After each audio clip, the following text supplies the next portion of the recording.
It required a combination of 5 precise sound frequencies together in a set to be able to fully restore the resonant frequency and function of any part of the human body and energy field. This was called The Secret of Five, and it was not released publicly for, I think, like 50 years of his work. It was just a secret of his work. This is like a very advanced level, but it's something that's also so fundamental. Everyone should be aware of this, where this stuff was incredibly hidden before, like that incredibly advanced internal alchemy. Until 30 years ago, you couldn't even access that stuff hardly.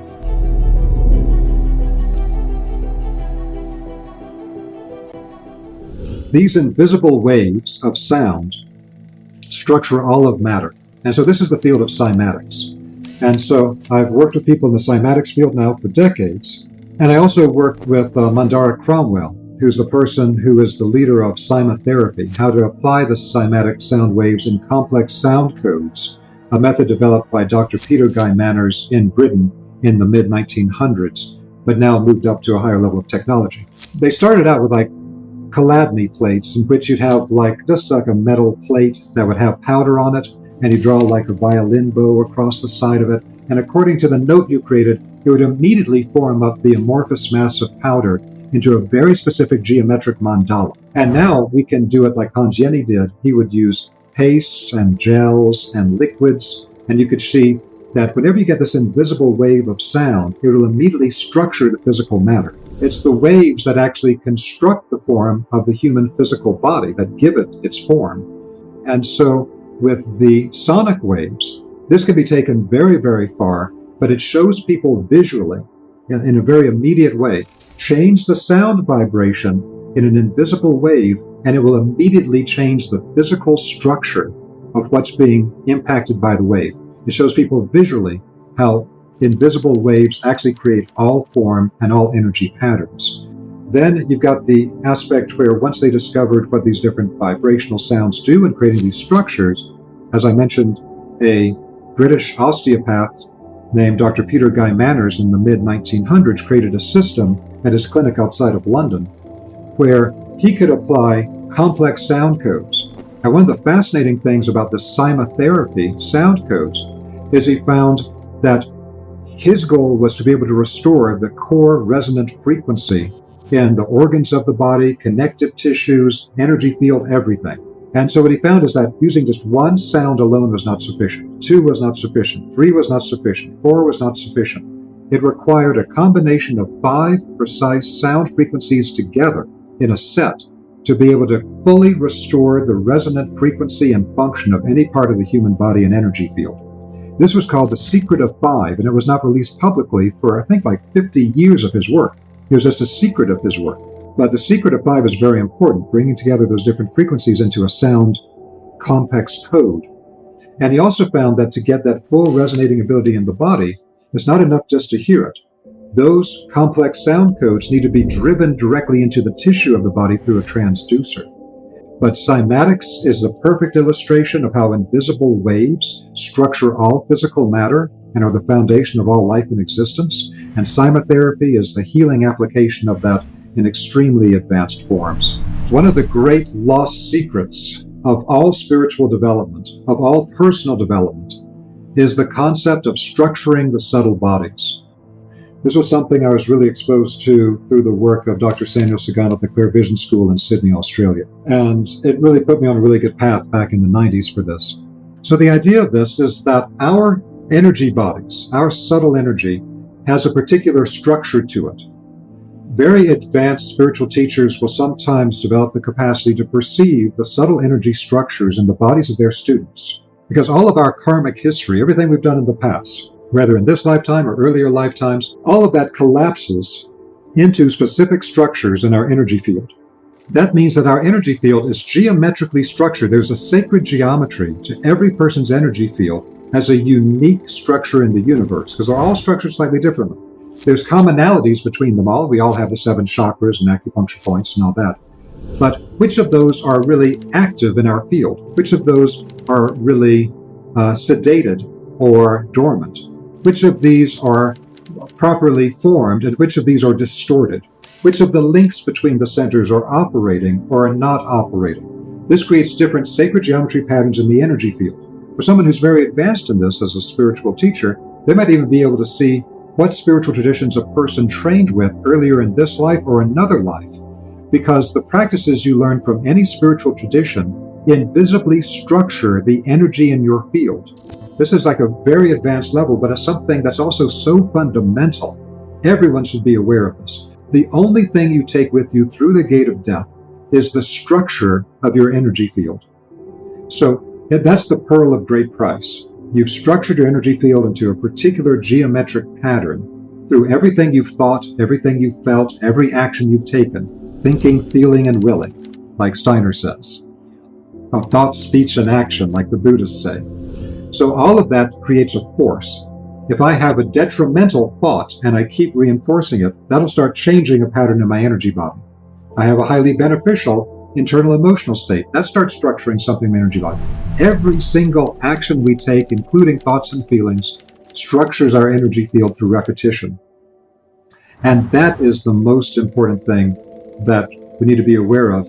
And it also, once you know that, it opens up into all these other areas. So, for example, when you are, as I mentioned before, training with a particular tradition, all of the practices of that tradition are meant to structure your energy body into a particular form that gives you particular siddhis, or particular powers, as they describe in the Himalayas.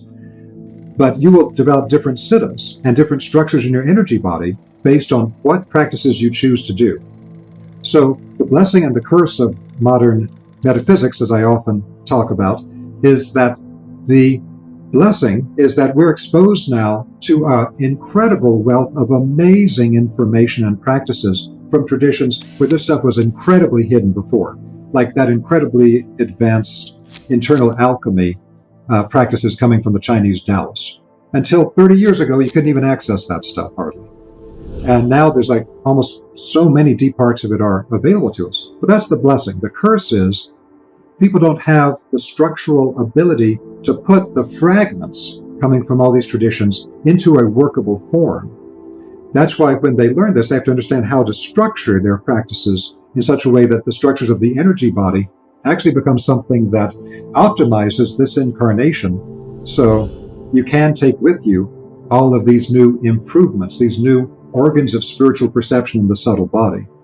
So I can connect to that, another one of the questions coming up, which naturally follows on this, which is just as I have an introductory course for the vibrational testing and healing, which is the personal wavelength course, where you learn what the French call medical radiesthesia, I have an introductory course for the spiritual science track on my website for the Vestica Institute, and it's a course called Essential Teachings and Practices of Spiritual Science.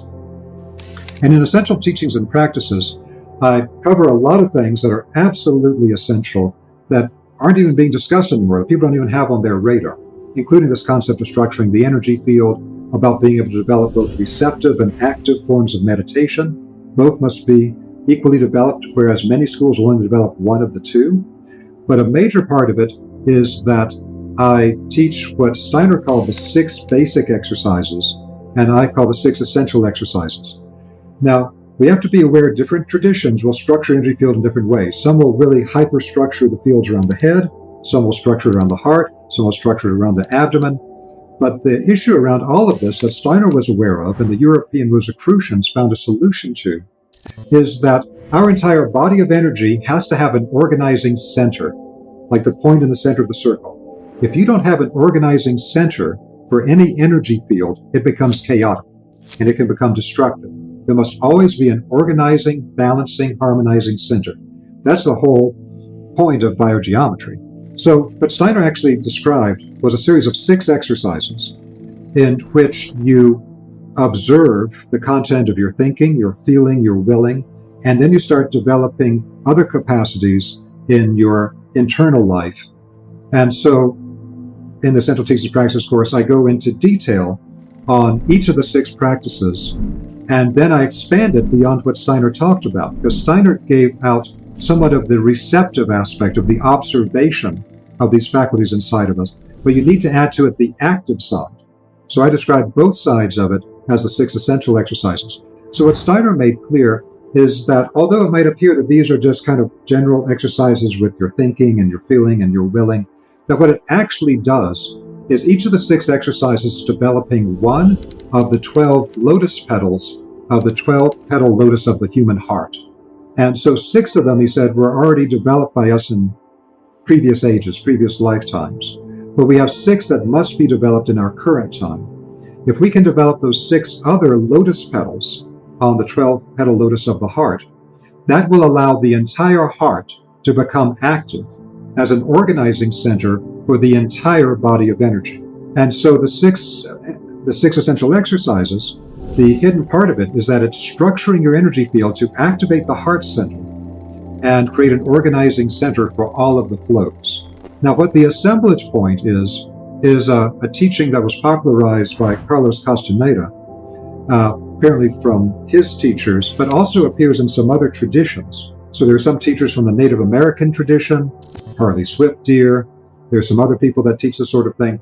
But the basic idea of it is it's talking about the straight line energy axis that the human heart, we know it's a chakra, and some people aren't aware that that chakra is actually front and back. There's a front chakra and a back chakra. And it comes together at a nodal point in the center, where the chakra in the center of the body is actually on that string of the central axis from the crown to the perineum we talked about before. That central axis in the center of the body is the key that holds together all of the chakras on a front to back axis. And so what the assemblage point is a line of energy that runs through the heart, front and back. This work was developed further by John Whale in Britain, who wrote a couple of books about this, like The Catalyst of Power. And so what he's doing is he's looking at the assemblage point that needs to be properly balanced. This is a geometric mystery. He doesn't know about it, and he doesn't talk about the central axis that's connected to this, but he does know about the line going through the heart. But these two have to be at a 90-degree angle as part of a greater divine geometry that our energy bodies are based on. So he shows the way, very accurately, I think, that if your energy axis running through the front heart and the back heart as a line of energy, a horizontal axis of energy in your energy body, if it starts to move up this way, it can become manic states and a whole bunch of other variations thereby based on where it's being deflected to.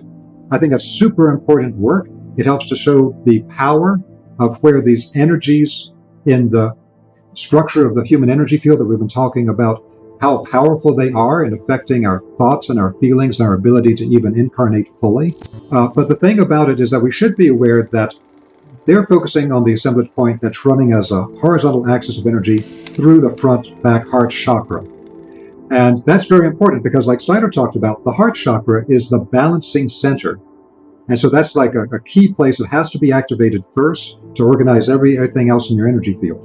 But what they don't tend to talk about is that that same assemblage point axis is present on all the chakras. So you could actually look at the crown perineum axis as an assemblage point, but one that's vertical, and the most important one running through the center of your body. So there's another one at the third eye center, there's another one at the throat, there's another one at the solar plexus.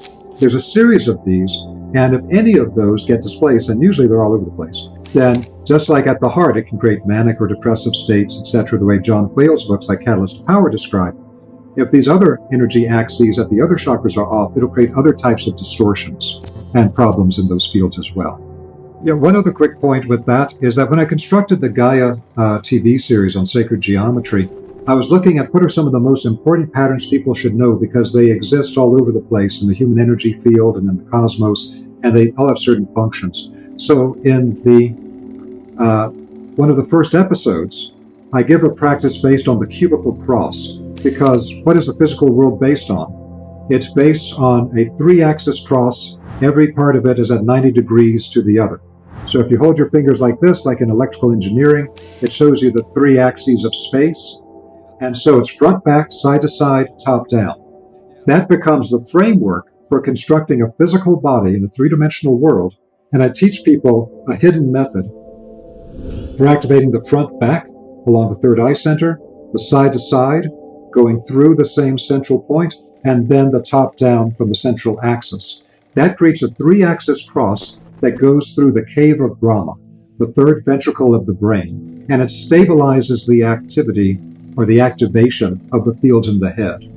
And that's why I felt it was important to teach people then in detail the 6 essential exercises from Steiner to activate the heart as the whole organizing center in the Essential Teachings and Practices of Spiritual Science online course.